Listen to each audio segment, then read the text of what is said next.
Assalamualaikum warahmatullahi wabarakatuh. La ilaha illallah Muhammadur Rasulullah. Allahumma sholli ala Sayyidina Muhammad wa ala ali Sayyidina Muhammad. Sahabat-sahabat, topik berliterasi kita kali ini adalah membangkitkan gairah belajar anak-anak kita. Sahabat-sahabat,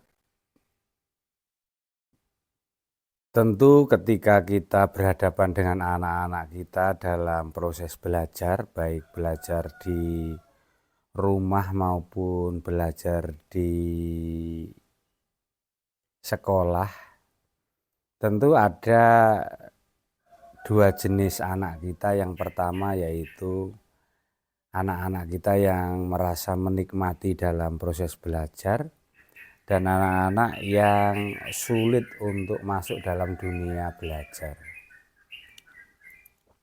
Padahal belajar inilah yang sesungguhnya akan meletakkan fondasi dasar-dasar kesuksesan anak kita di masa mendatang. Maka mau tidak mau anak-anak haruslah senyampang usia anak harus tumbuh gairah rasa belajarnya itu.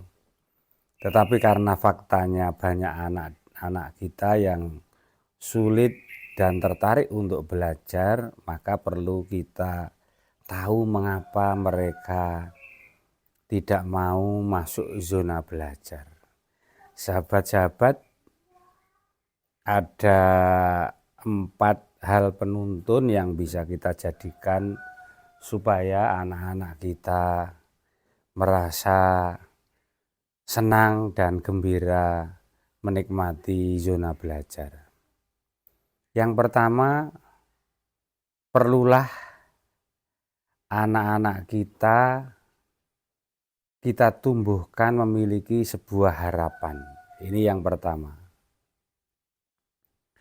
Kalau anak-anak kita belum memiliki sebuah harapan, apa yang hendak dicapai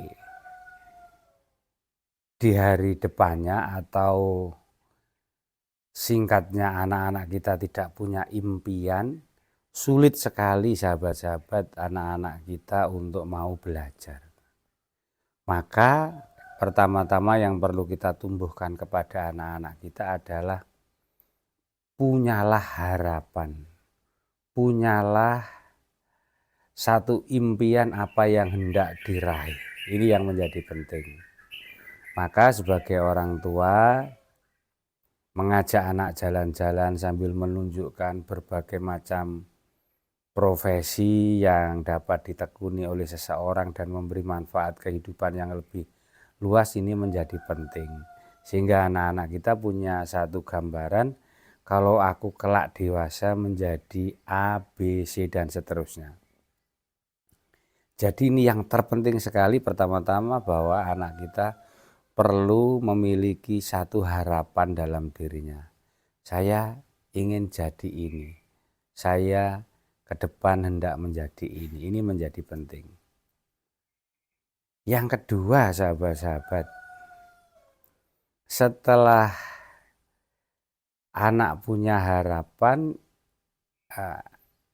yang kedua kita lihat minat anak-anak kita pada bidang apa.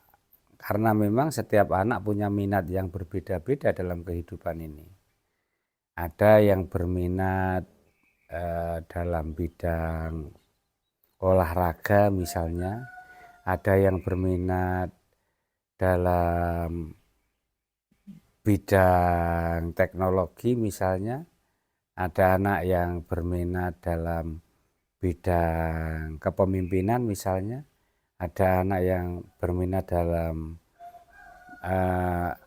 banyak bidang karena mereka suka membaca mungkin lah. Minat inilah yang kemudian menjadikan kita sebagai orang tua atau guru akan menyesuaikan materi apa mereka harus dibelajarkan. Ini yang menjadi penting, sehingga mengenali minat anak menjadi penting sejak awal. karena setiap anak tentu memiliki minat yang berbeda-beda, dan kehebatan orang tua serta kehebatan guru itu manakala orang tua atau guru secara cermat mampu menemukan minat anak didiknya. Dan minat inilah kemudian para guru bisa mengarahkan anak-anak untuk belajar sesuai dengan minatnya. Tentu di dalam pembelajaran di kelas yang sifatnya klasikal butuh satu cara-cara tertentu untuk mengembangkan bagaimana setiap minat anak itu bisa terlayani.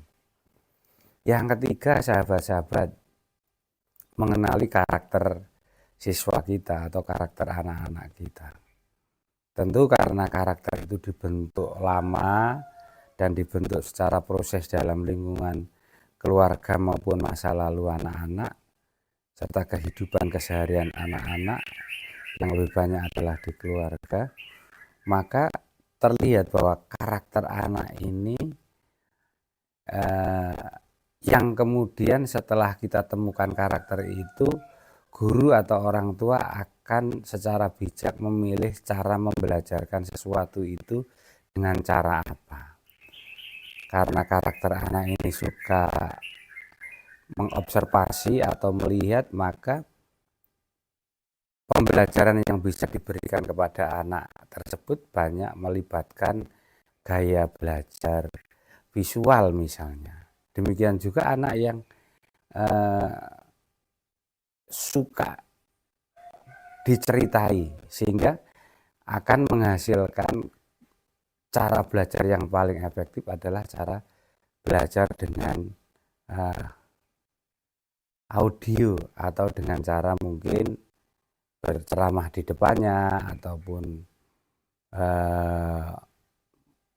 mentransfer pengetahuan melalui suara, sehingga karakter anak setelah kita kenali akan secara bijak kita memilih gaya belajar yang tepat bagi mereka. Pun juga bagi anak-anak yang mungkin dalam belajarnya banyak melibatkan gerak, mereka aktif, mereka tidak mau diam. Ini tentu anak-anak kalau diberi model ceramah sangat tidak cocok karena mereka bergaya belajar kinestetik.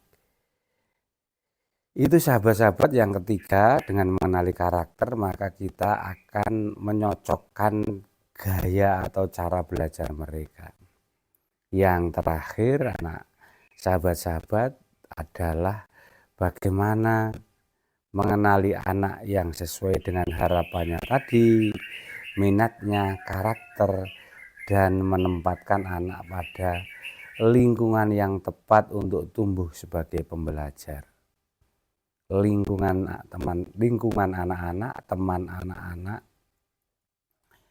orang-orang di dekat anak-anak dalam berinteraksi sosial itu sangat menentukan bagaimana anak mau belajar dan terus belajar atau mudah cepat bosan untuk belajar, sehingga menempatkan lingkungan anak pada konteks situasi yang terus pembelajar ini menjadi sangat penting.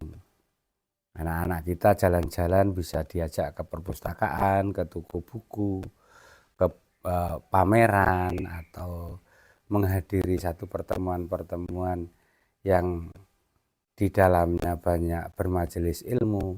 Itu menjadi satu cara untuk menumbuhkan anak kita memiliki satu ghiroh atau semangat pembelajar.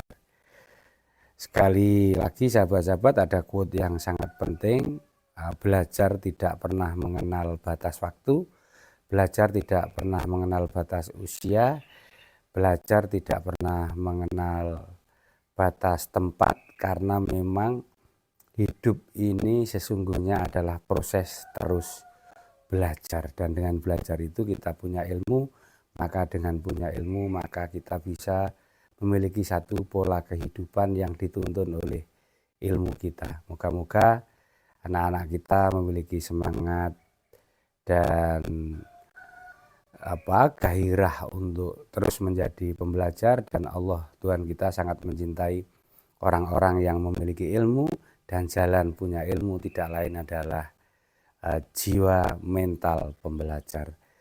Terima kasih sahabat-sahabat, semoga bermanfaat. Assalamualaikum warahmatullahi wabarakatuh.